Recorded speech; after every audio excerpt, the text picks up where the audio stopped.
je vais vous parler du JavaScript. Framework JavaScript. JavaScript. Langage JavaScript. Ouais, le JavaScript c'est génial. Moi aussi j'adore ça. Mais aujourd'hui, on va plutôt parler de HTML et CSS. Parce que ouais, c'est par là qu'on commence quand on est débutant. Et bien sûr, à ce propos, je sais qu'il y a déjà eu un débat rondement mené entre plusieurs youtubeurs par le passé pour savoir s'il fallait commencer par ces langages ou plutôt par des fondamentaux plus généraux de la programmation comme l'algorithmie. Mais si vous êtes en train de regarder cette vidéo, c'est sûrement que vous êtes déjà développeur web ou intéressé par ce domaine. Donc au contraire, je vais plutôt vous dire pourquoi il ne faut pas sous-estimer ces deux langages dans votre carrière de développeur front-end. Pour tous ceux qui découvrent la chaîne et qui ne me connaissent pas, je me présente. Moi, c'est Quentin, je suis développeur front-end et j'ai vraiment à cœur de créer une communauté et de produire du contenu pour tous ceux qui veulent approfondir ou se lancer dans le développement front-end.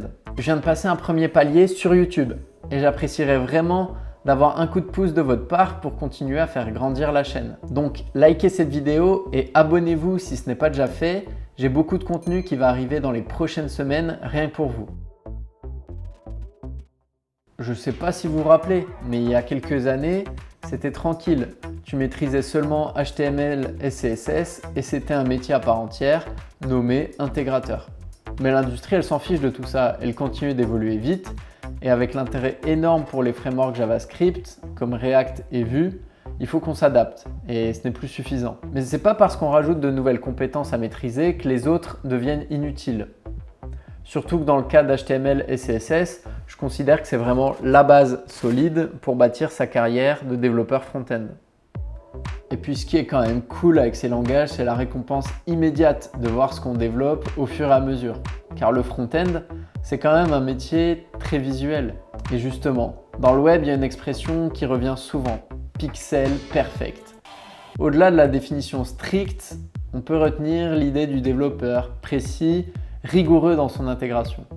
Il fait attention aux détails et franchement, quand tu vois le résultat, ça fait pro. Et du coup, c'est un point important qu'il ne faut pas hésiter à valoriser lors des recrutements ou des missions freelance. Et tu l'as peut-être vu, mais Benjamin Code a sorti une vidéo dans laquelle il fait une expérience pour checker tout ça. Il va sur la plateforme Fiverr et il met au défi plusieurs devs du monde entier de reproduire une page web qu'il a intégrée lui-même.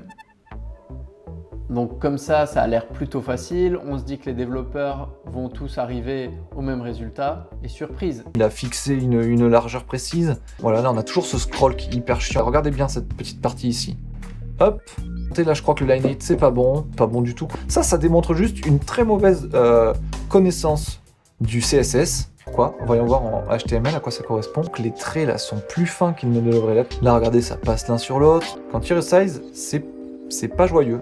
Et il y avait surtout moyen de trouver une disposition qui faisait que tout était plutôt bien placé en permanence. Dans toutes les personnes qui ont proposé des trucs là, et bien ce travail de réflexion là n'a pas vraiment été fait, et pas comme il faut en tout cas. On se rend compte de l'importance des détails, des espacements, des paramètres de police et du placement responsive de chaque élément.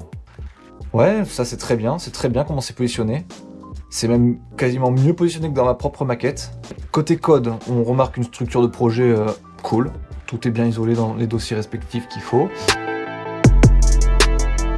Et pour tous ceux qui pensent encore que le HTML et le CSS c'est easy, en mode c'est bon, je mets 5 barres au max sur mon CV, HTML5, CSS3, hop. Attendez un peu que je vous parle des défis qu'on rencontre quand on commence à bosser sur de gros projets. Parce que c'est pas juste de connaître l'étendue des propriétés, mais plutôt de maîtriser leur utilisation combinée. Pour le HTML, ça va surtout être la structure des éléments pour gérer le responsive, et donc l'architecture de votre document. Mais en plus, il faut respecter la hiérarchie, souvent nécessaire au SEO, enrichir les contenus avec des data attributs et ne pas oublier l'accessibilité avec les labels ARIA. Et le mieux est à venir avec le CSS. Personnellement, je trouve que c'est un challenge récurrent dans tous les projets. Comparé à du JavaScript, son côté beaucoup moins logique finit souvent par devenir la partie la plus ingérable. Parce que du coup, en CSS, on a la notion de spécificité qui va définir quelle règle a la priorité par rapport à une autre. Comment on décompose et on réutilise au maximum certaines classes au fur et à mesure que le projet grossit. Ça, c'est la scalabilité. Et du coup, comment on gère la maintenance de ce CSS pour retirer ou modifier des règles sans tout casser. Ça fait déjà beaucoup, mais en plus, il faut gérer la compatibilité entre les navigateurs parce que oui, toutes les évolutions ne sont pas implémentées en même temps. Je ne vais pas rentrer dans tous les détails parce que tout ça, j'en parle dans ma vidéo sur Tailwind CSS. C'est un framework qui m'a permis de relever beaucoup de défis que j'ai rencontrés sur beaucoup de projets. Je vous mets le lien de la vidéo juste ici. Je pense qu'on n'a pas forcément conscience de tout ça quand on débute, mais on va plutôt découvrir les contraintes une fois lancé dans le milieu professionnel. Donc il est important de se tenir au courant des évolutions récentes et à venir. Tout comme il est important de se forger une opinion et de pouvoir argumenter sur les choix techniques associés. Alors oui, le HTML et le CSS ne sont peut-être pas de vrais langages de programmation, mais ce sont de vraies compétences. Alors ne négligez pas ces deux langages. C'était Quentin pour Front-End Vidéo. Ciao, bye bye.